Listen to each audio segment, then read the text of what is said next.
प्यारे बच्चों, दोस्तों, आप सबको शुभ नमस्कार। आज मैं आप सबके सामने दक्षिण भारत का जो इतिहास है, उसके जो साहित्यिक ग्रंथों की रचना हुई थी, उन साहित्यिक ग्रंथों के प्रमुख लेखक और कौन-कौन सी रचनाएँ हुई थी, उसको लेकर के मैं आप सबके सामने उपस्थित हूँ। प्लीज़ हमारे चैनल को आप सबसे पहले सब्सक्राइब करें और लाइक करें तथा अपने दोस्तों में इसे शेयर भी करें। उम्मीद है कि दक्षिण भारत का इतिहास जानने में यह वीडियो आपको बहुत ही उपयोगी सिद्ध होगा। तो आइए शुरू करते हैं दक्षिण भारत का वह महत्वपूर्ण इतिहास जो उस समय लिखे हुए प्रमुख साहित्य थे और उसके प्रमुख लेखक कौन-कौन से हैं। आइए दोस्तों नमस्कार। जो परीक्षा की तैयारी आप लोग कर रहे हैं, यूपी, टीजीटी, पीजीटी, एसएससी या जो भिन्न भिन्न परीक्षा की तैयारी कर रहे हैं दोस्तों, तो उसमें सबसे महत्वपूर्ण एक टॉपिक लेके मैं आप सबके सामने आया हूं, दक्षिण भारत का इतिहास। दक्षिण भारत का जो इतिहास है वह तुंगभद्रा और कृष्णा जो दो नदियां हैं, उन दो नदियों के दक्षिण में स्थित लगभग इसका जो इतिहास है वह 300 ईसा पूर्व का इतिहास है। 300 ईसा पूर्व का इतिहास है। 300 ईसा पूर्व का इतिहास जो दक्षिण भारत का है, दक्षिण भारत का इतिहास लगभग 300 ईसा पूर्व का इतिहास। और यह जो दक्षिण भारत का इतिहास है वह दो नदियों कृष्णा और तुंगभद्रा, याद रखें इसको, कृष्णा और तुंगभद्रा,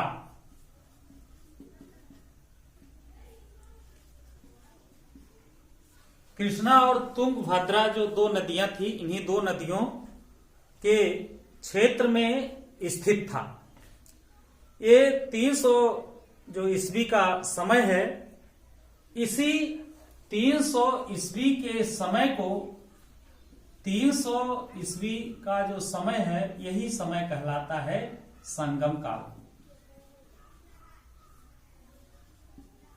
इसी काल को दोस्तों कहते हैं संगम काल। तो आइए संगम काल समझते हैं। हर परीक्षाओं में ये प्रश्न पूछा जाता है आपके कि संगम काल क्या है और इसमें कौन कौन सी रचनाएं लिखी गई हैं और इसके जो लेखक हैं उनके नाम आपको याद करना है। तो संगम काल जो है वह तमिल कवियों, इस बात को याद रखिए, संगम काल जो है तमिल कवियों की गोष्ठी, तमिल कवियों की गोष्ठी, तमिल कवियों की गोष्ठी को ही संगम काल कहते हैं। यह राजाओं के, किस राजाओं के संरक्षण में यह गोष्ठी का आयोजन हुआ, तो उसको आपको जानना है। और तमिल कवियों की जो गोष्ठी हुई थी उसे ही संगम काल के अंतर्गत बताया गया है। 8वीं सदी में लगभग 3 संगमों का वर्णन मिलता है। इन 3 संगमों में पांड्य राजाओं द्वारा ये जो 3 संगम का आयोजन हुआ तो उनको संरक्षण प्राप्त हुआ। जो पांड्य राजा थे, पांड्य राजाओं के संरक्षण में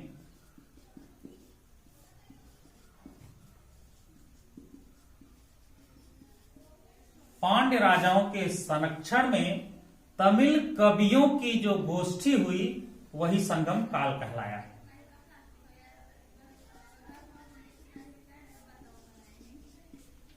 पांड्य राजाओं के संरक्षण प्राप्त थे और किसको प्राप्त थे? तमिल कवियों की जो गोष्ठी हुई थी, तो वह संगम काल कहलाता है। तो इनका जो इतिहास है लगभग 300 वर्ष का जो इतिहास है इसमें यह दिखाता है।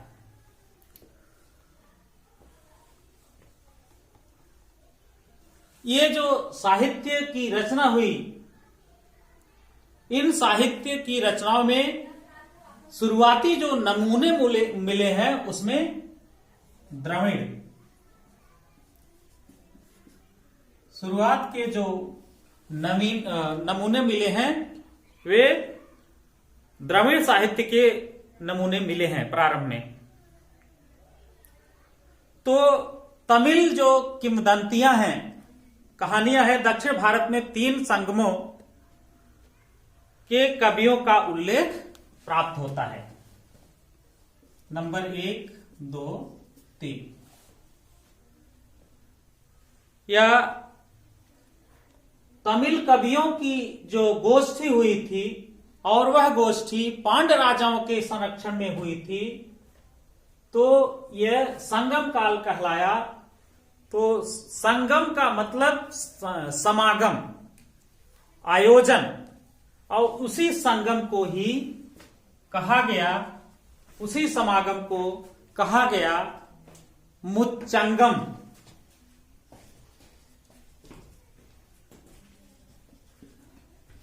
मुच्चंगम, मुच्चंगम क्या था?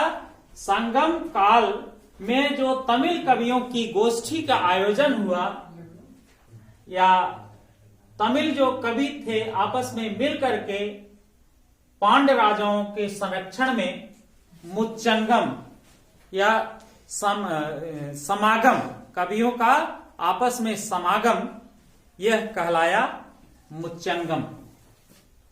तो दक्षिण भारत के इतिहास में सबसे महत्वपूर्ण 300 वर्ष का जो इतिहास है, वह इतिहास 2 नदियों के बीच अवस्थित कृष्णा और तुंगभद्रा 2 नदियों के बीच पला बढ़ा लगभग 300 वर्षों का इतिहास है। यह संगम काल इसलिए कहा गया क्योंकि जो तमिल कवि थे, तमिल कवियों का समागम, इस समय 3 संगम का आयोजन, और उस समय जो राजा थे दक्षिण भारत में, वे पांड्य राजा थे। पांड्य राजाओं के संरक्षण में मुच्चंगम या समागम, तमिल कवियों का समागम मुच्चंगम कहलाया। और इसमें जो प्रमुख रूप से 3 तरह के संगम का आयोजन किया गया। तो तीनों संगमों को जानना बहुत ही आवश्यक है। नंबर 1, जो पहला संगम का आयोजन हुआ, प्रथम संगम का आयोजन, प्रथम संगम का आयोजन मदुरै में हुआ।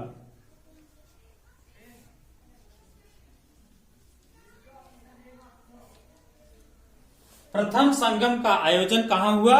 मदुरै में आयोजित हुआ। और इस प्रथम संगम में महान संत शामिल थे।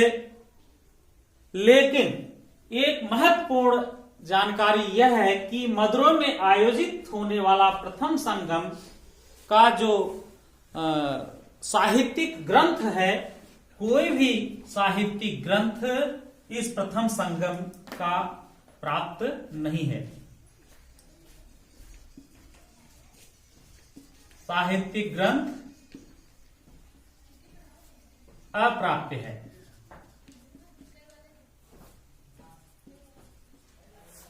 प्रथम संगम का आयोजन कहां हुआ? मदुरै में हुआ। और मदुरै में आयोजित होने वाला जो साहित्यिक ग्रंथ है, प्रथम संगम के समय का कोई भी साहित्यिक ग्रंथ उपलब्ध नहीं है।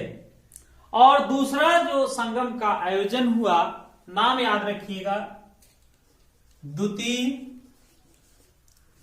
संगम का आयोजन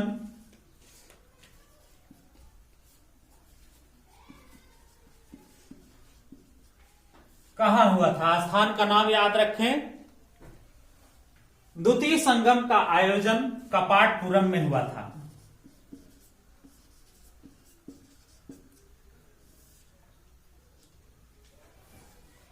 पहला संगम का आयोजन मदुरै में हुआ था, द्वितीय संगम का आयोजन कपाटपुरम में हुआ था। और जो कपाटपुरम में संगम का आयोजन हुआ था, तो एक बहुत ही महत्वपूर्ण ग्रंथ है तोल्लकाप्पियम। प्रमुख जो ग्रंथ है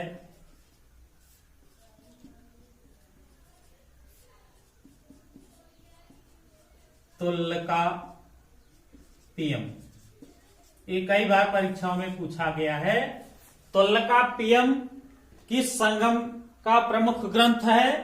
तो ये द्वितीय संगम का प्रमुख ग्रंथ तोल्लकाप्पियम है।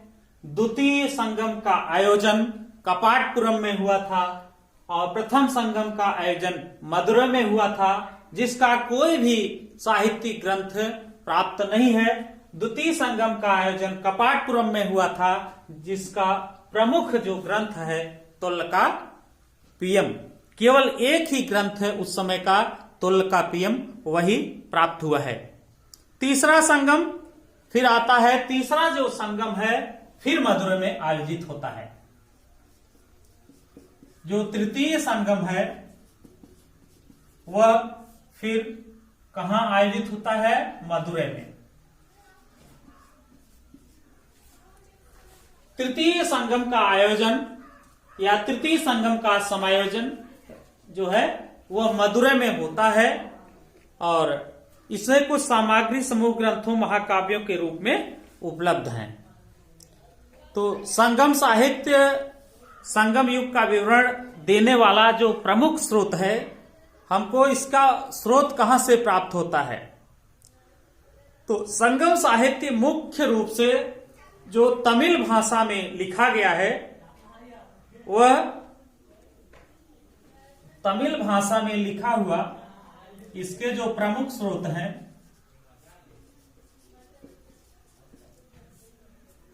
तमिल भाषा में लिखा हुआ ग्रंथ तोल्लकाप्पियम। ये किस भाषा में लिखा है? तमिल भाषा में।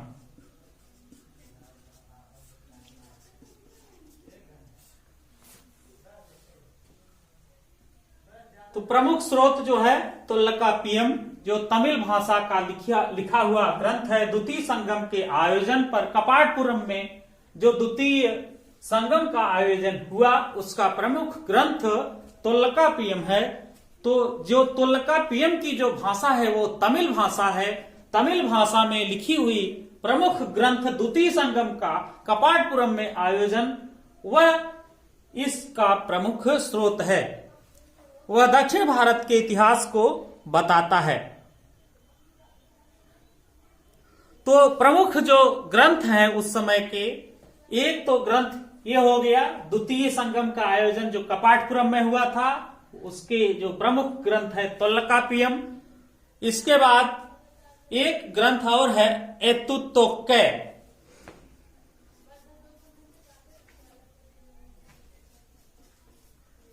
एतुतोक्कै, ये भी प्रमुख ग्रंथ है। पत्तुपात्थु,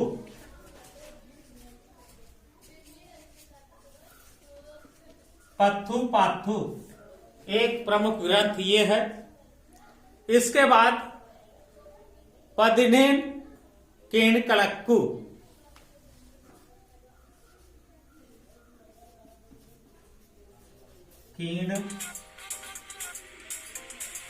कणक्कु, पदिने कीण कणक्कु इत्यादि ग्रंथ है। इसके अलावा शिल्पाधिकारम,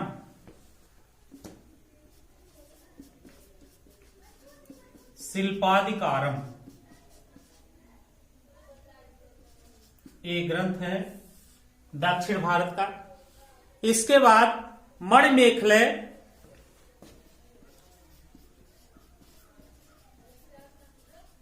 मणिमेखले और जीवक चिंतामणि,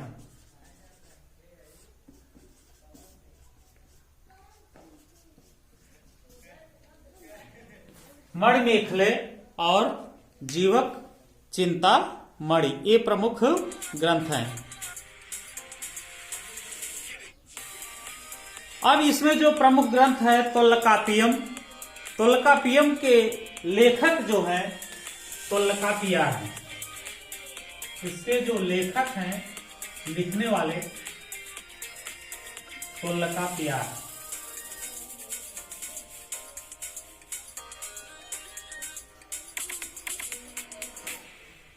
तोल्काप्पियम के जो रचनाकार हैं, लेखक हैं, तोल्काप्पियार हैं। और इसका एकमात्र प्राचीनतम यह ग्रंथ है। और यह जो तोल्काप्पियम ग्रंथ है वह व्याकरण का ग्रंथ है। कैसा ग्रंथ है? व्याकरण ग्रंथ है। और उस समय के राजनैतिक, ऐतिहासिक और सामाजिक अनेक तरह की स्थितियों का ज्ञान भी प्रदान करती है। 3 तरह के राजनैतिक, सामाजिक और आर्थिक जो पोजीशन थी उस समय की दक्षिण भारत के, तो उसका भी हमको ज्ञान कराती है। एतुतोक्के जो ये ग्रंथ है, एतुतोक्के, यह जो है एतुतोक्के 8 संग्रह ग्रंथ है और तीसरे संगम के 8 ग्रंथों का संग्रह है। और इसमें जो 8 तरह के ग्रंथ हैं वो कौन कौन से हैं? नाडिनय, कुरुथोक्के, एनक्कुन्नूर, पदिपात्तु और परिपादय। इसके जो प्रमुख ग्रंथ हैं उन ग्रंथों को आप ध्यान से देखें।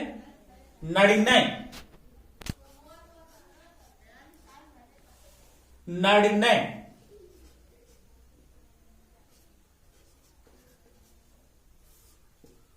नाडिनय, कुरुंथोक्के, कुरुंथोक्के। अगला ग्रंथ है पदित्रपात्तु,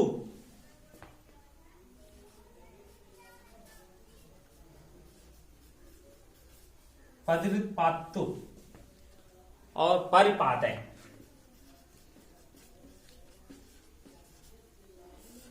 परिपादय, कालिथौक्के,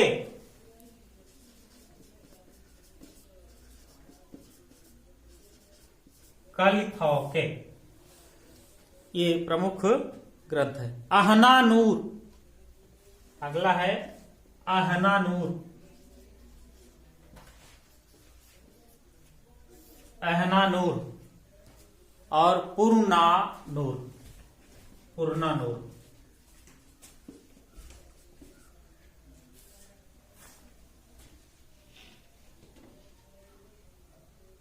नाडिनय, कुरुन्योन्के, पदितपात्तु, परिपादय, कालिथौक्के, आहनानूर, पुरनानूर और पत्थुपात्तु, पत्तुपात्तु,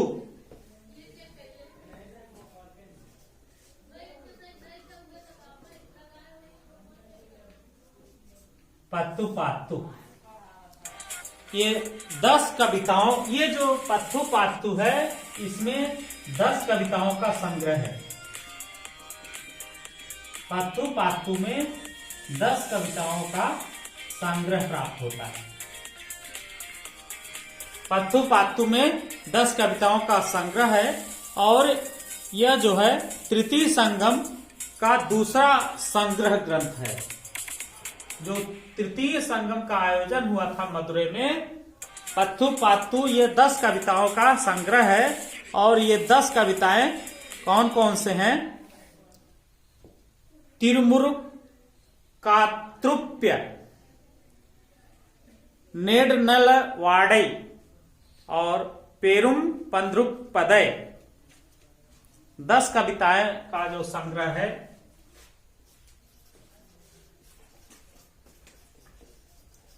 10 कविताओं का संग्रह कौन कौन से हैं? नंबर 1 है तिरुमुरुकातृप्य।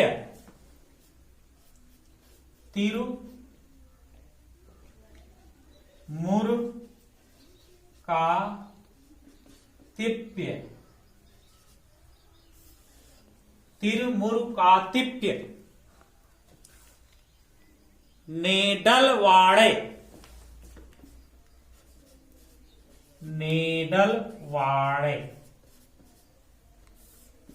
नेडलवाड़े। पेरुंपनत्रुपदय।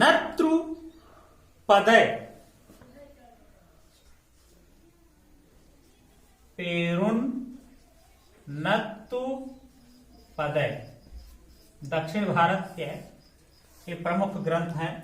पहला है तिरुमुरुकातिप्य नेडलवाड़े पेरुन्नत्तुपदय। थोड़ा इसके नाम टेढ़े हैं, तो ये 10 कविताओं का जो संग्रह है ये प्रमुख है। तिरुमुरुकातृप्य नेडलवाड़े पेरुन्नत्तुपदय। इसके आगे पत्तिनपाल्य। अगला है पत्तिनपाल्य।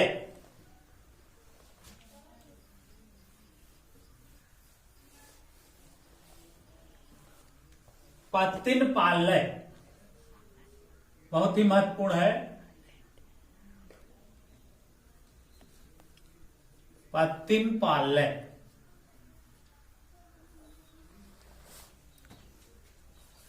तिरुमुरुकातिप्य नेडलवाड़े पेरुन्नत्तुपदय और पत्तिनपाल्य।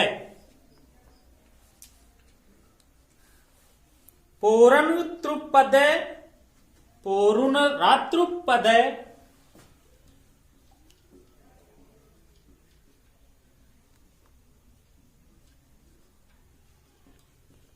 पोरुनरातृपदय और मदुरै कांची। मदुरै कांची दक्षिण भारत के इतिहास। सिरुपानातृपदय।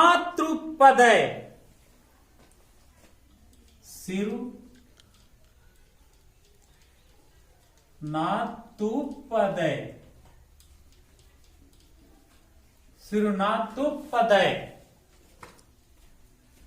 और मुल्लैपात्तु।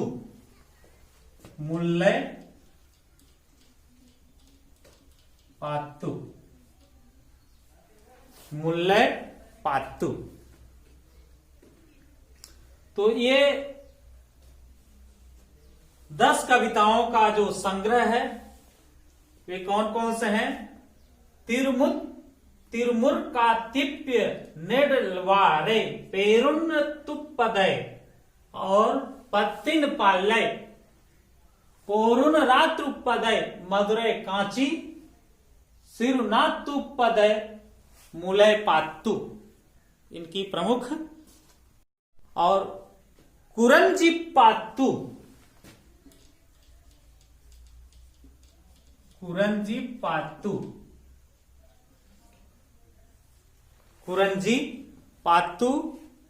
मलयपदुकदाम।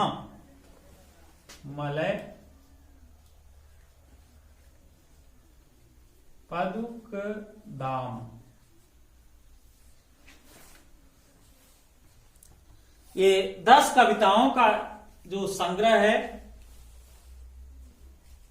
तिरुमुरुकातिप्य नेडलवाड़े पेरुन्नत्तुपदय पत्तिनपाल्य पोरुनरातृपदय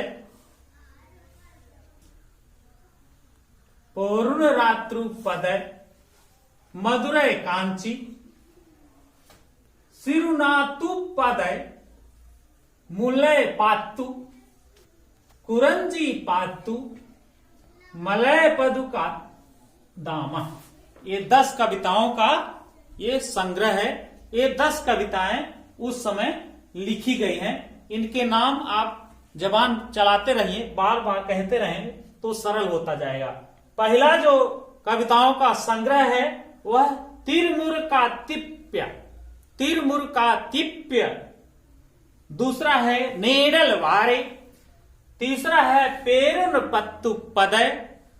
चौथा है पत्तिन पाल्य। ये बहुत ही महत्वपूर्ण है। एक कविताओं का संग्रह है। इसमें पोरुन रात्रु पदय, मधुरै कांची, सिरुनातु पदय, मुलय पातु, कुरंजी पातु, मलय पदुक दामा। ये 10 कविताओं का संग्रह उस समय लिखे गए। इसके बाद नंबर आता है पदिणे केन कड़क्कू।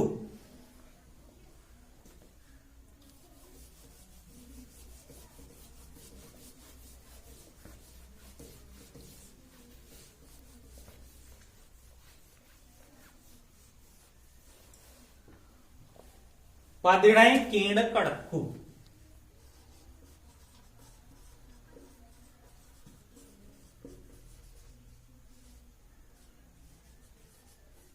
पदिणे कीड़ कड़क्कू। पदिणे कीड़ कड़क्कू यह 18 इसमें प्रमुख कविताओं का संग्रह है। आचार मूलक ग्रंथ है।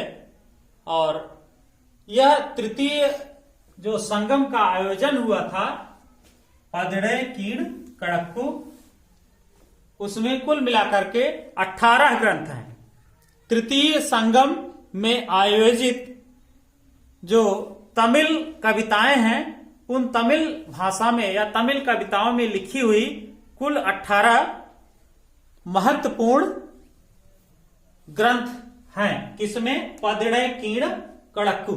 पदिणे कीड़ कड़क्कू में कुल मिलाकर के 18 ग्रंथों की रचना की गई है। इसके जो महान कवि और दार्शनिक थे,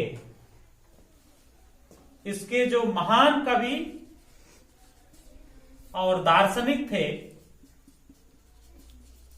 महान कवि और दार्शनिक वे थे तिरुवल्लूर, तिरुवल्लुवर, तिरुवल्लुवर नाम याद रखिएगा। एक कवि थे तिरुवल्लुवर,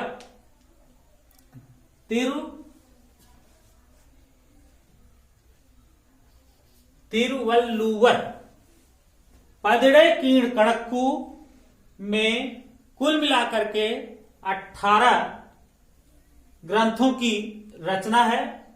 और इसके जो कवि और दार्शनिक थे वह तिरुवल्लुवर थे। इसके जो प्रमुख दार्शनिक थे तिरुवल्लुवर थे। तो ये साहित्य बाइबिल अथवा पंचम वेद भी माना जाता है। इसे पंचम वेद भी कहते हैं। इसके दूसरे नाम पंचम वेद भी कहते हैं अथवा तमिल साहित्य का बाइबिल, तमिल साहित्य का बाइबिल भी, तमिल साहित्य का बाइबिल भी कहते हैं इसको पंचम वेद या तमिल साहित्य का बाइबिल भी कहते हैं। पदिणे कीड़ कड़क्कू इसमें कुल मिलाकर के 18 ग्रंथों की रचना हुई है।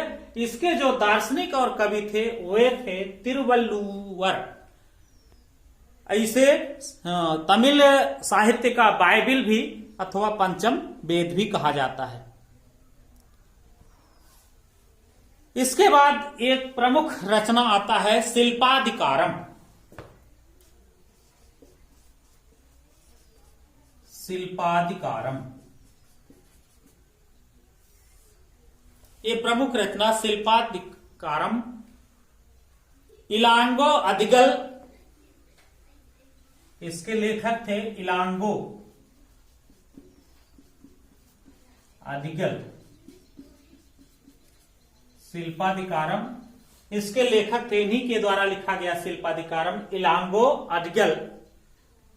और एक प्रमुख रचना है मणिमेखले।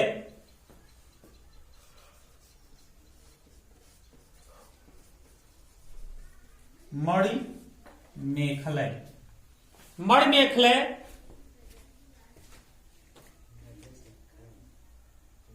शीतले सतनार।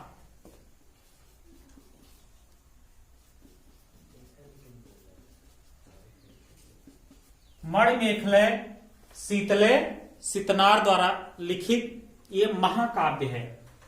मणिमेखले शीतले सितनार, शिल्पाधिकार इलांगो अडिगल, और ये महाकाव्य है। ये प्रमुख महाकाव्य लिखे गए उस समय। और ये जो महाकाव्य हैं संगमकालीन समाज और उस समय की आर्थिक स्थिति, उस समय की राजनीतिक दशा, इन सभी की अच्छी जानकारी हमको बताता है, देता है। संगम काल के बारे में जो प्रमुख स्रोत हैं, कैसे हमको पता चलता है, इन संगम काल के प्रमुख जो साहित्य की रचना हुई, तमिल कवियों की गोष्ठी हुई, और वह तमिल कवियों की गोष्ठी पांड्य राजाओं के संरक्षण में हुई, और उसमें जो भाषा का प्रयोग किया गया, तमिल भाषा का प्रयोग किया गया। और 3 तरह के संगम का आयोजन हुए। पहला आयोजन मदुरै में हुआ, और इसका जो साहित्यिक ग्रंथ है, कोई भी साहित्यिक ग्रंथ प्राप्त नहीं है। दूसरा जो संगम का आयोजन हुआ कपाटपुरम में हुआ, जिसे अलवै भी कहा जाता था। एक नाम आप और याद रखें, इसे कपाटपुरम को अलवै भी कहते थे, अलवै।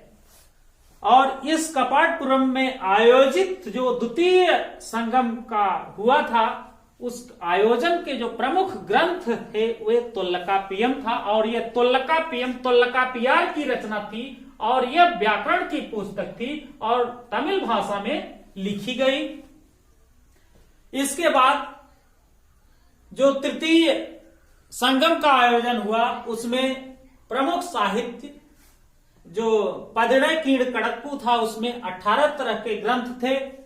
और इसके जो कवि और दार्शनिक थे तिरुवल्लुवर थे, और इसे पंचम वेद भी कहते थे। इसे तमिल साहित्य का बाइबिल भी तिरुवल्लुवर की लिखी जो प्रमुख किताबें थी वे 10 थे। शिल्पाधिकारम इलांगो अडिगल की, मणिमेखले, शीतले सितनार, ये सब महाकाव्य उस समय लिखे गए हैं। तो ये सब की जानकारी हमको कहां से प्राप्त होती है, इसकी जानकारी के प्रमुख स्रोत कौन कौन से हैं? हमको तमिल ग्रंथ की या पांड्य राजाओं की जानकारी, उस समय की आर्थिक राजनीतिक जो दशा थी उसकी जानकारी हमको कहां से प्राप्त होती है, इसके जो प्रमुख स्रोत हैं वे प्रमुख स्रोत कौन कौन से हैं? तो प्रमुख स्रोतों में मेगास्थनीज,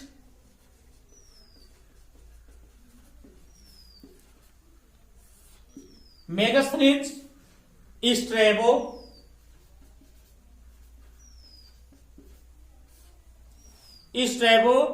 और टॉलमी।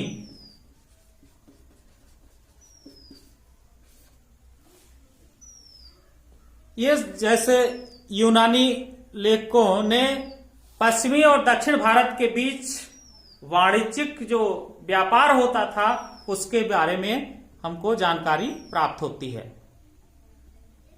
इसके अलावा अशोक के जो अभिलेख हैं, अशोक के अभिलेख,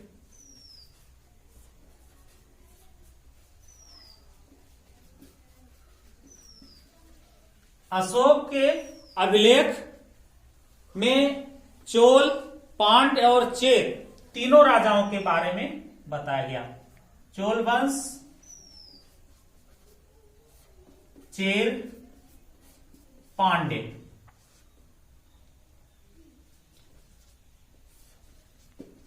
अशोक के जो अभिलेख हैं इसकी जानकारी के ये भी स्रोत हैं। मेगास्थनीज की लिखी हुई इंडिका ये भी जानकारी के स्रोत हैं तमिल साहित्य के। स्ट्रैबो और टालमी जो यूनानी लेखक थे, इन सब से हमको इन राजाओं के, इन वंशों के बारे में तथा तमिल साहित्य के बारे में हमको जानकारी प्राप्त होती है। इसके बाद एक स्रोत बहुत ही महत्वपूर्ण है और वह है खारवेल का हाथी गुम्फा अभिलेख। खारवेल का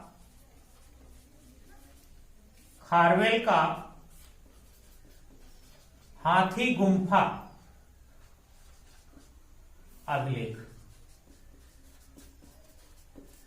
खारवेल का हाथी गुम्फा अभिलेख यह भी तमिल राजाओं या दक्षिण भारत के जो चेर, चोल और पांड प्रमुख वंश हुए, उनके तमिल जो राज्य थे उनके राज्यों की जानकारी प्राप्त होती है। 8वीं सदी में इरैयनार अगप्पारोल के भाष्य की भूमिकाओं में तीनों संगमों का वर्णन बताया जाता है। तो प्रिय दोस्तों, ये आज के बाद फिर दूसरे वीडियो में आपके पास भेजेंगे। दक्षिण भारत में राजनैतिक इतिहास क्या रहा। ये तो साहित्यिक रचना थी। साहित्यिक रचना के बाद राजनैतिक जीवन कैसा था उन लोगों का, तो यह आपको सेकेंड वीडियो में प्राप्त होगा। आज के लिए बस इतना ही। जिस भाई को, जिस स्टूडेंट को अच्छा वीडियो लगे, हमारे चैनल को सब्सक्राइब करें, लाइक करें। जितने भी वीडियो हमारे यहां से डाले जाएंगे वे सभी फ्री ऑफ कॉस्ट होंगे। इसका कोई भी शुल्क आपको नहीं देना होगा। और बताइए कमेंट करके कि आपको हमारा वीडियो कैसा लगा। बहुत बहुत धन्यवाद। और कुरंजी पातु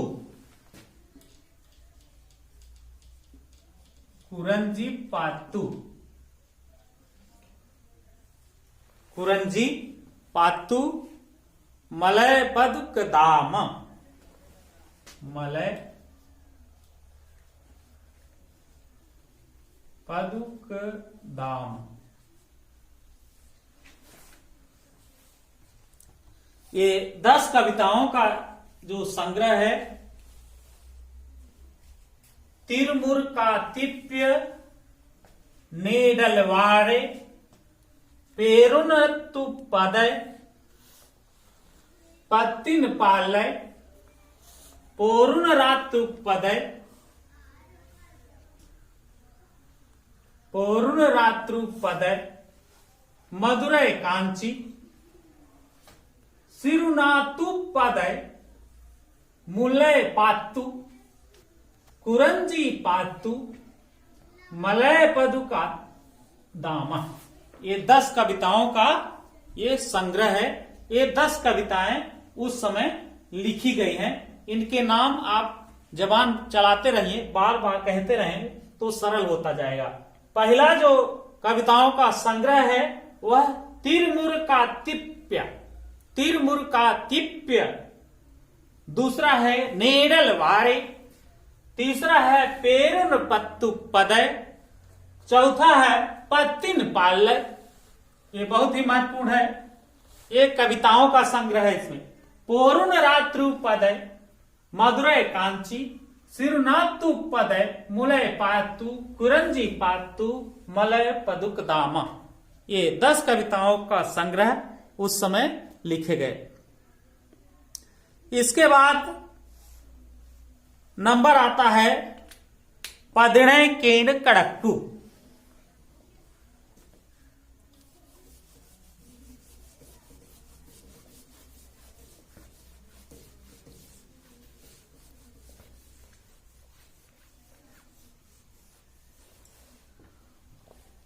पदिणे केन कड़क्कू।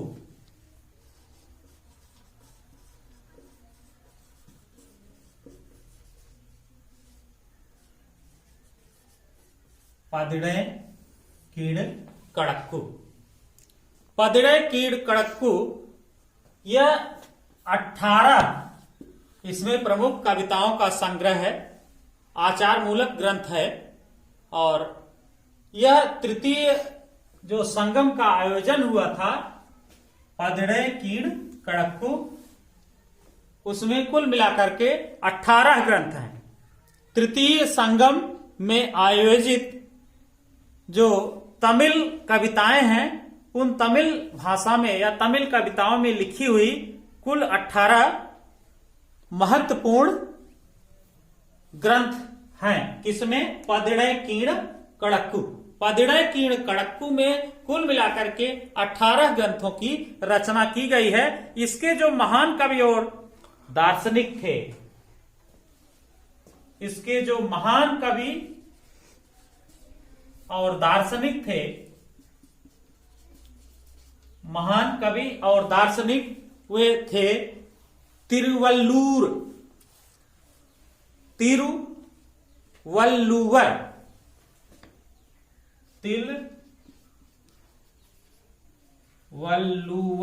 नाम याद रखिएगा। एक कवि थे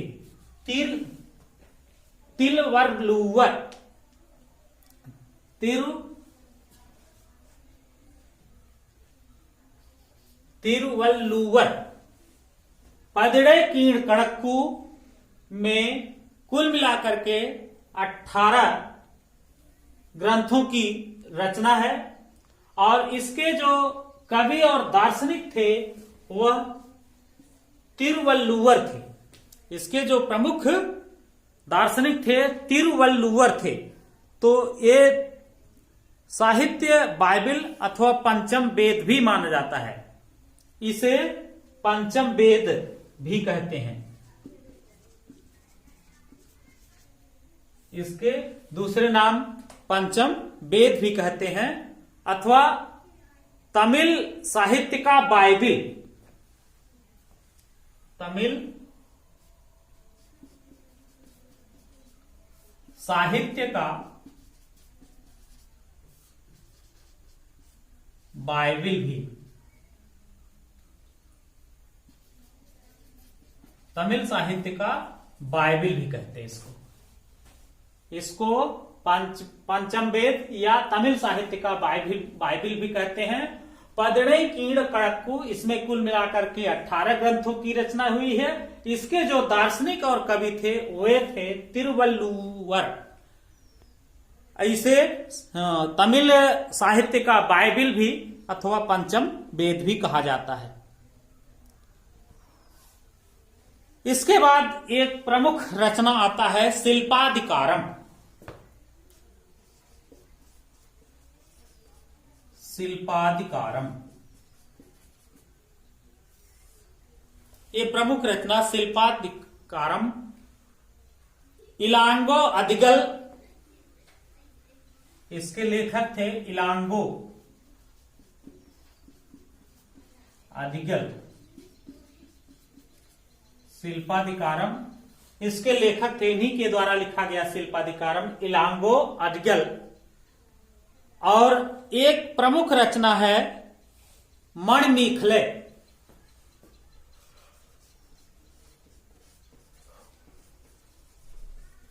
मणिमेखले, मणिमेखले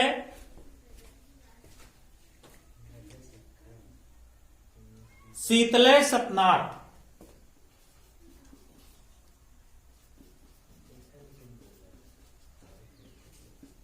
मणिमेखले शीतले सितनार द्वारा लिखित ये महाकाव्य है। मणिमेखले शीतले सितनार, शिल्पाधिकार इलांगो अडिगल, और ये महाकाव्य है। ये प्रमुख महाकाव्य लिखे गए उस समय। और ये जो महाकाव्य हैं संगमकालीन समाज और उस समय की आर्थिक स्थिति, उस समय की राजनीतिक दशा, इन सभी की अच्छी जानकारी हमको बताता है, देता है। संगम काल के बारे में जो प्रमुख स्रोत हैं, कैसे हमको पता चलता है? इन संगम काल के प्रमुख जो साहित्य की रचना हुई, तमिल कवियों की गोष्ठी हुई, और वह तमिल कवियों की गोष्ठी पांड्य राजाओं के संरक्षण में हुई और उसमें जो भाषा का प्रयोग किया गया तमिल भाषा का प्रयोग किया गया और 3 तरह के संगम का आयोजन हुए।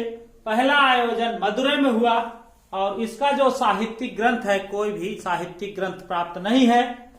दूसरा जो संगम का आयोजन हुआ कपाटपुरम में हुआ जिसे अलवै भी कहा जाता था। एक नाम आप और याद रखें, इसे कपाटपुरम को अलवै भी कहते थे, अलवै।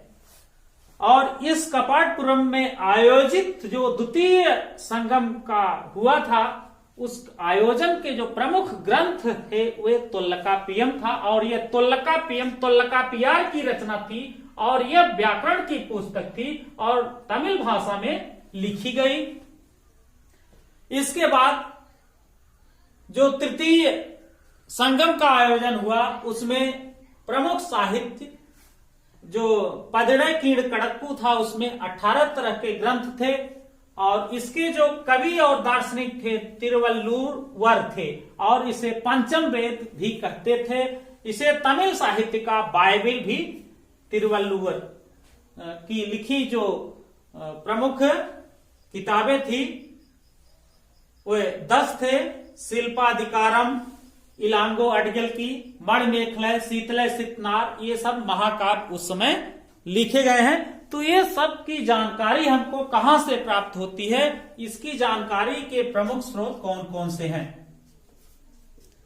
हमको तमिल ग्रंथ की या पांड्य राजाओं की जानकारी, उस समय की आर्थिक राजनैतिक जो दशा थी उसकी जानकारी हमको कहां से प्राप्त होती है, इसके जो प्रमुख स्रोत हैं वे प्रमुख स्रोत कौन कौन से हैं।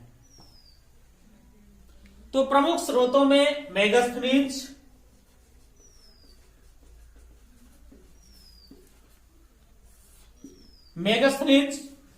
स्ट्रैबो,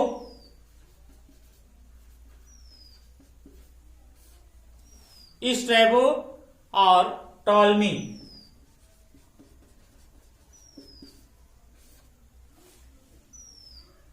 ये जैसे यूनानी लेखकों ने पश्चिमी और दक्षिण भारत के बीच वाणिज्यिक जो व्यापार होता था उसके बारे में हमको जानकारी प्राप्त होती है।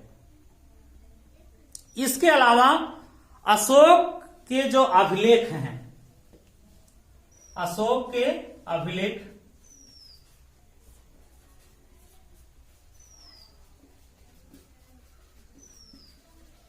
अशोक के अभिलेख में चोल, पांड्य और चेर तीनों राजाओं के बारे में बताया गया। चोल वंश, चेर, पांड्य।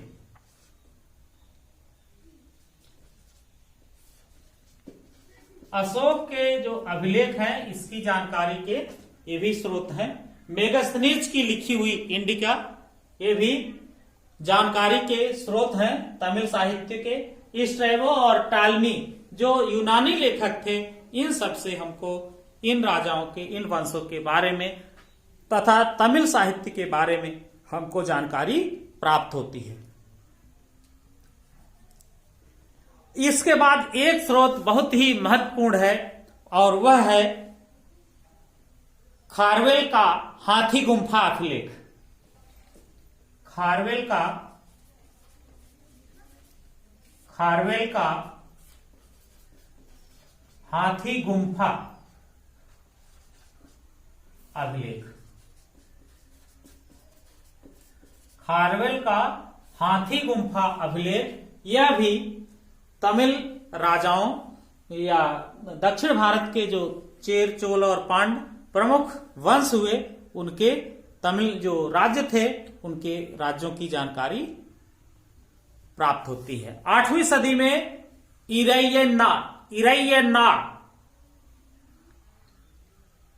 अगप्पारोल के भाष्य की भूमिकाओं में तीनों संगमों का वर्णन बताया जाता है। तो प्रिय दोस्तों, ये आज के बाद फिर दूसरे वीडियो में आपके पास भेजेंगे दक्षिण भारत में राजनैतिक इतिहास क्या रहा। ये तो साहित्यिक रचना थी। साहित्यिक रचना के बाद राजनैतिक जीवन कैसा था उन लोगों का, तो यह आपको सेकेंड वीडियो में प्राप्त होगा। आज के लिए बस इतना ही। जिस भाई को, जिस स्टूडेंट को अच्छा वीडियो लगे, हमारे चैनल को सब्सक्राइब करें, लाइक करें। जितने भी वीडियो हमारे यहाँ से डाले जाएंगे वे सभी फ्री ऑफ कॉस्ट होंगे। इसका कोई भी शुल्क आपको नहीं देना होगा। और बताइए कमेंट करके कि आपको हमारा वीडियो कैसा लगा। बहुत बहुत धन्यवाद।